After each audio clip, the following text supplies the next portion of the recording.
Бирок давлениясы түшүп атат. Ал башында эле ошондой давлениясы низкий дал. 110.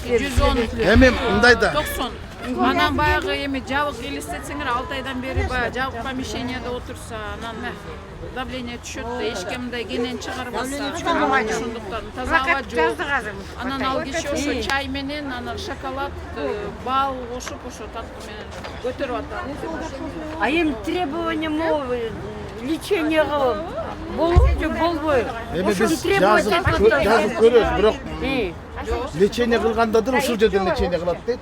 Давлениясын түшүп атканы бул мурунда белгилүү болчу. Биз азыр сүйлөшкөндө өзү деле айтты. Күнүгө өзүмкүн өзүм жазып атам дейт да. Өзүмдүкүн өзүм жазып атам. Булар ачыкка чыгарып атат, мага бербей атат. Мен бирок 80 менен 60. Бул эң низкий. Эртең менен 9дан баштап кечки 9га чейин чай ичип, чай менен, бал менен көтөрүп атам. Бирок бир нерсени айтты, ОКМКнын балдары жакшы мамиле кылып атат. 2 жолу күнүгө спортзалга алып барып атат деди. Ошол жака барып давлениямды көтөргөнгө аракет кылып атам деди. Кече акыйкатчынын орун басары келгенде тескерисинче 130га чыгып кетип башым ооруп чыкты деди. Атак мындай түнкүсүн түшүп атат дейт. Түнкүсүн түшүп атат дейт. Эми түшкөнүн себебин деле айтты ошо. Күнөөсү жок балдарым отурганга ойлонуп ошодон түшүп атат деп. Көбүрөөк ошол бүгүнкү күндө жанагы суракта жүрүп аткан, кабакта жаткан балдардын ойлоп ошо түнкүсүн аябай түшүп кетип атат, бирок мындай болчу эмес. Мен бирок чыдайм, аягына чейин чыдайм деп айтты. Бирок эми биз баардыгыбыз эле көрдүк да. Турганда ордон жыгылайын деп кетип аткан баарыбыз эле көрүп атабыз. Анын басымы төмөн, аны эми ооруну жашырсаң өлүм ашкерлейт деп. Мен болгондой айтам. 80-60 менен ташып атат. А 80-60 деген өзүнүкү нормасы 110-70 болгондон кийин бул эң критический неме. Эми мен шунчалык өзүмдү өзүм аракет кылып атам, секирчи эмесмин. Спортзалга барып секирип атам деп баягы түрмөнүн ичинде өлүп калбайын деп аракет кылып атам деп ачыгын айтты. Бирок сиздерге баардыгыңыздарга переживать айтып, ушул жака келгениңизге рахмат деди. Карап аткан УКМКнын балдарына рахмат деди. Колдон келген аракетин кылып бизди бат-бат карап, чай ичип өзүм кармап атам деди. Өзүм да карап атам, баарыңарга рахмат деп айтты. Жакшы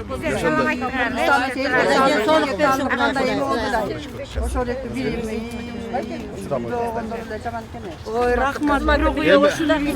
Эми бирок мындай духу сүйлөгөн сөздөрү, мисалы кээбилер айтып атпайбы мындай айнып баратыпты, алжып баратыпты, эч кандай да жок. Баардык нерседен кабардар.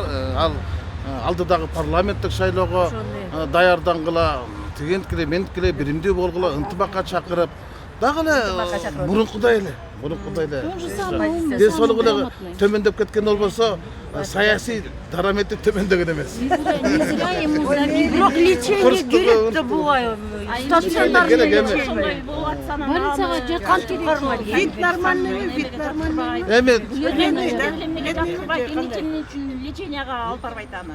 Кыргызда айтып коет го, асып калган деп. Ошондой эле. больницага жаткырса бул көрбөсү бледный. Эми бул жерден медиктер деле жакшы карап атат. Колдон келген жардамын берип атат дейт, дары-дармекти берип атат. Бирок болбой эле организм өзү ушундай болуп атат дейт. Анткени мен өзүм 110-70 менен жүрчүмүн. Анан 86-66 деген бул эми чын айтканда даже 78-58ге чейин түшүп барып чыкты дейт ушундай деп айтты. Страшно очень. Бул эми Потом резкий скачок, это вообще опасно. ошо акыйкатчынын орун басары келгенде сүйлөшүп бир аз бирөө эле кесе сүйлөшкөндөн давлениям көтөрүлүп калат. Азыр биз менен отурганда деле бети кан жүгүрүп кыпкызыл болуп жаштыкка сезип калды. Ай мени түшүрбөй бат-бат келип тургулачы деп айтты. Келгенде айтып туруңларчы. Эми больницасы ушунун ичинде больницасы бар. Анан кийин аларда медиктер деле өзү карашат. Алардын көзөмөлүндө экен.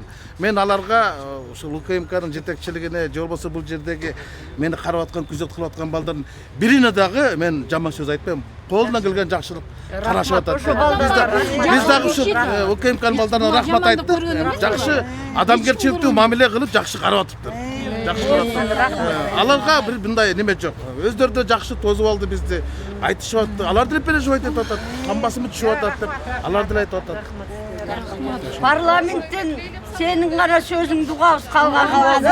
Өз башқа кісі.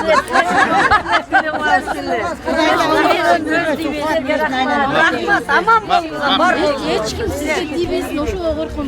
Иә.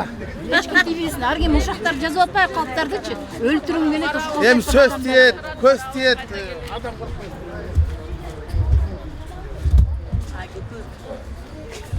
Elga rahmat. Buyursa yaxshi. Ну, давление, конечно, потом, ну, а что делать? Мы уже изначально сказали. Ну, сам себе старается. А вы все-таки потребовали, да, то, чтобы он получал нормально? Нет, это, ты понимаешь, самое, что это от нет давления, кажется, от низкого давления нет. Он только чаем может поднять, ну, кофе. Ему кофе нельзя, потому что нагрузка на сердце идет. Чай, сладкое, мед, конфеты. Ну, они вот могут выводить его на улицу. Он на улицу выходит, но там 3×3 камера, представьте. И только видно небо.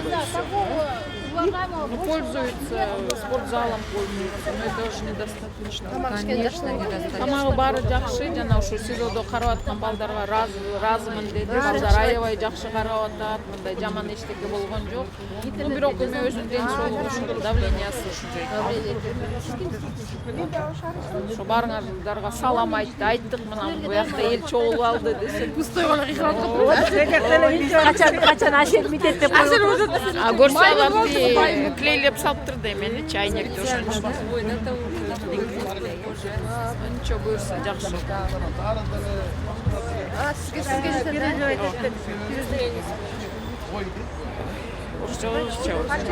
Ну, состояние действительно у Машашенча давление низкое, потому что когда он зашел в комнату, он шатался, потом он встал со стула, его шатнуло, поэтому давление у него действительно низкое. 86/66, он сказал, вот он замерял. Но он старается поднимать давление. Во-первых, он посещает тренажерный зал, ходит на тренажеры. Во-вторых, чаем, сладким. Ну, только так он старается повысить давление.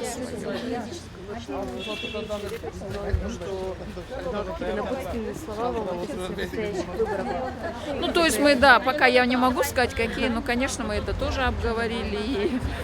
Вот, и он тоже зажегся, у него мы даже засмеялись, у вас давление опять поднялось.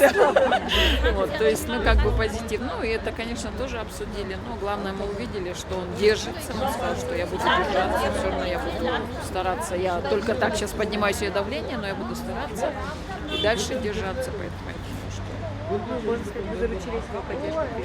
ну, я сейчас так, давайте пока не будем об этом говорить, потому что, во-первых, нас-то больше сейчас волнует его здоровье, состояние его здоровья, да, но мы какие-то вещи обговорили, но я думаю, что мы еще будем тоже встречаться и разговаривать насчет этого.